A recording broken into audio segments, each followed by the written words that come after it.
আসসালামু আলাইকুম সম্মানিত ইউটিউব ভিউয়ার্স, ত্রিপলি বাংলা ইউটিউব চ্যানেলের পক্ষ থেকে আপনাদের সবাইকে শুভেচ্ছা অভিনন্দন। আশা করি সকলে ভালো আছেন। ভিউয়ার্স, আমরা আজকে আপনাদেরকে দেখাবো লাইটিং অ্যারেস্টার কি বা এলপিএস কি।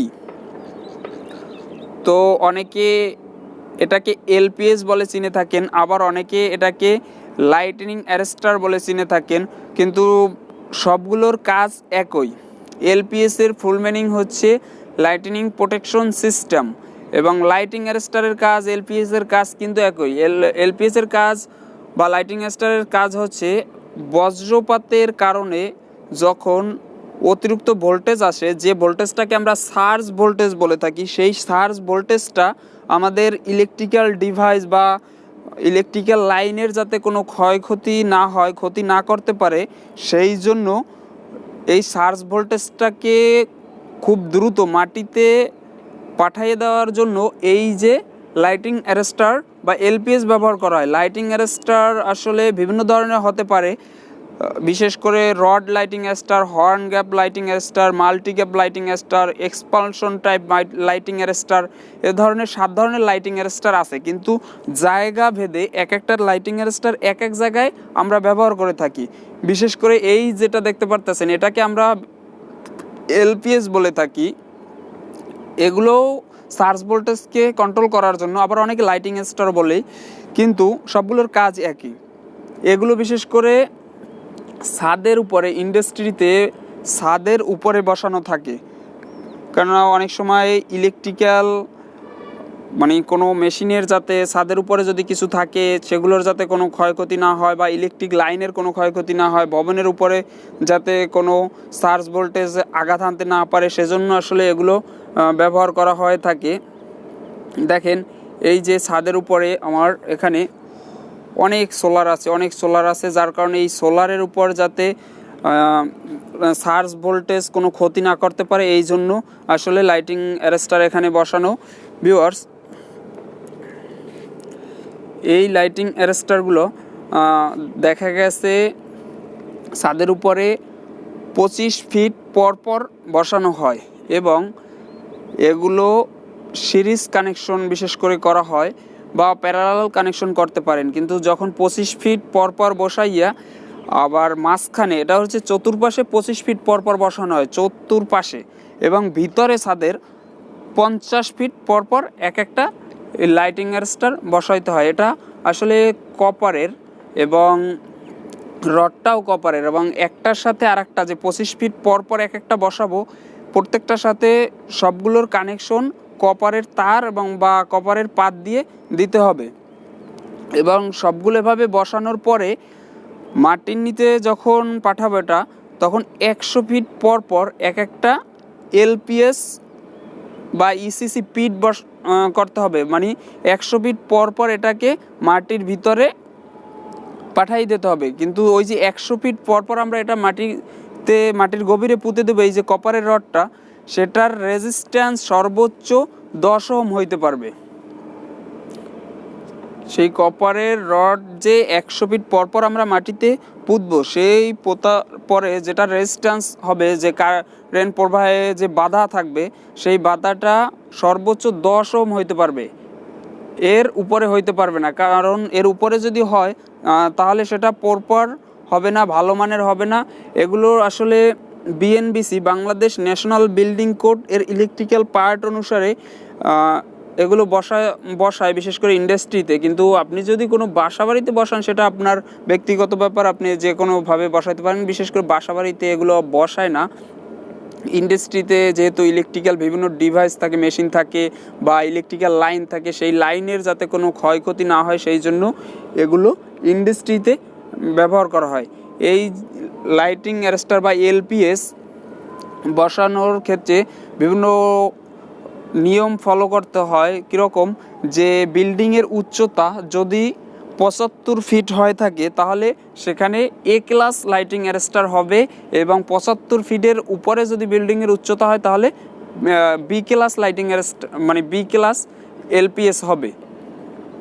এগুলো আসলে বাংলাদেশ ন্যাশনাল বিল্ডিং কোড এর ইলেকট্রিক্যাল রুলস অনুসারে হয়। আর হচ্ছে গিয়ে, এই যে বি ক্লাস অথবা এ ক্লাসের এলপিএসের কথা বললাম, সেগুলো আমি যদি এ ক্লাস এলপিএস ব্যবহার করি তাহলে যে এই যে কপারের রড এটা 10 mm হইতে পারবে, কিন্তু যদি আমি অ্যালুমিনিয়ামের ব্যবহার করি তখন সেক্ষেত্রে আমাকে 12 mm দিতে হবে, কেননা অ্যালুমিনিয়াম একটু কপারের থেকে কম কারেন্ট প্রবাহিত হয় বা কম কারেন্ট ফ্লো করতে পারে, এজন্য একটু মোটা দিতে হবে। এবং বি ক্লাসের ক্ষেত্রে এই রডটা 12 mm এর দিতে হবে। দেখেন এটার মাথায় ওই যে গোল একটা আছে, ওটাও কিন্তু চিকন চিকন যে রডগুলো আছে এটাও আসলে কপারের, এটা সম্পূর্ণই কপারের, এবং এটার যে বেস থাকে সেই বেসটাও কপারের। দেখেন এই যে এটার বেস, এই বেসটাও কিন্তু কপারের, এই যে বেসটা এটা কিন্তু কপারের। এবং এই যে এই পাশ থেকে ওই পাশে এটা 10 mm এর কেবল দিয়ে এটাকে সংযোগ করা হয়েছে, একটার সাথে আরেকটা 10 mm এর কেবল দিয়ে সংযোগ করা হয়েছে। কিন্তু এটা এখানে যদি আমরা কপারের কেবল ব্যবহার করি ভালো, যদি কেবল না ব্যবহার করি তাহলে যে এই যে কপারের পাত আছে সেই পাত দিয়েও একটার সাথে আরেকটা সংযোগ করতে পারি।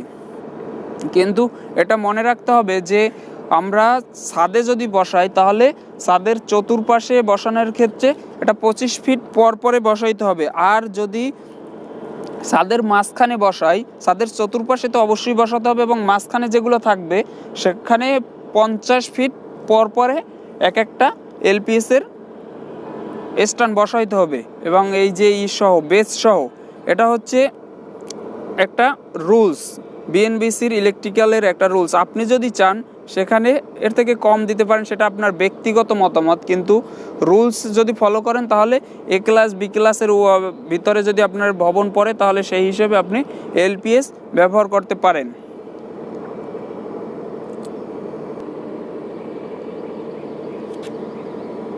ভিউয়ার্স, এখানে দেখেন অ্যালুমিনিয়ামের তার দিয়ে একটার সাথে আর একটা সংযোগ, মানে তার কেবল দিয়ে সংযোগ করা হয়েছে এই যে, কিন্তু ওই যে পাশে যেটা দেখেন ওটা কিন্তু সম্পূর্ণ কপারের পাত দিয়ে সংযোগ করা হয়েছে। এটা আপনি চাইলে তার ব্যবহার করতে পারবেন ভালো মানের, এবং যদি তার ব্যবহার না করেন তাহলে কপারের বা অ্যালুমিনিয়ামের পাত ব্যবহার করবেন, কিন্তু কপারের পাতটা ব্যবহার করাই সবচেয়ে ভালো। আর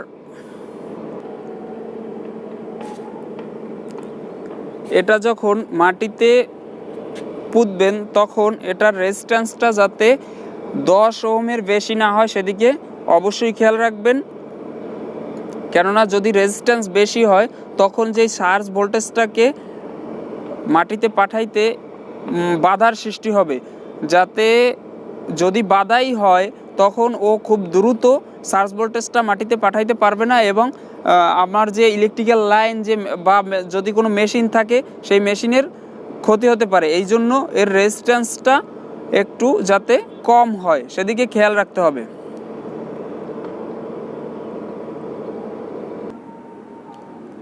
ভিউয়ার্স, আমাদের এখানে আসলে অনেকগুলো সোলার আছে, এবং সোলারগুলোকে গ্রিড সিস্টেমের অনগ্রিড সিস্টেম করা, যার কারণে এখানে যাতে এই সোলারের কোনো ক্ষয়ক্ষতি না হয় বা ইলেকট্রিক্যাল যে গ্রিড সিস্টেমের কোনো ক্ষয়ক্ষতি না হয় সেই জন্যই আসলে এখানে এলপিএস, এই যে এলপিএস সংযোগ করা আছে। দেখেন এখানে এটা একটা এলপিএস যে রড, এই যে দেখেন এটার সাথে এই যে কপারের পাত দিয়ে সংযোগ করা একটার সাথে আর একটা, এই যে দেখেন এটা এই ইয়ার সাথে সোলারের যে প্যানেলের সাথে সংযোগ করা আছে, যাতে সোলার প্যানেলে যদি কোনো বজ্রপাতের কারণে সার্জ ভোল্টেজ আসে সেটা যাতে সোলারের কোনো ক্ষয়ক্ষতি না করতে পারে, সেই জন্যই আসলে এখানে এই যে এলপিএসটা ব্যবহার করা হয়েছে।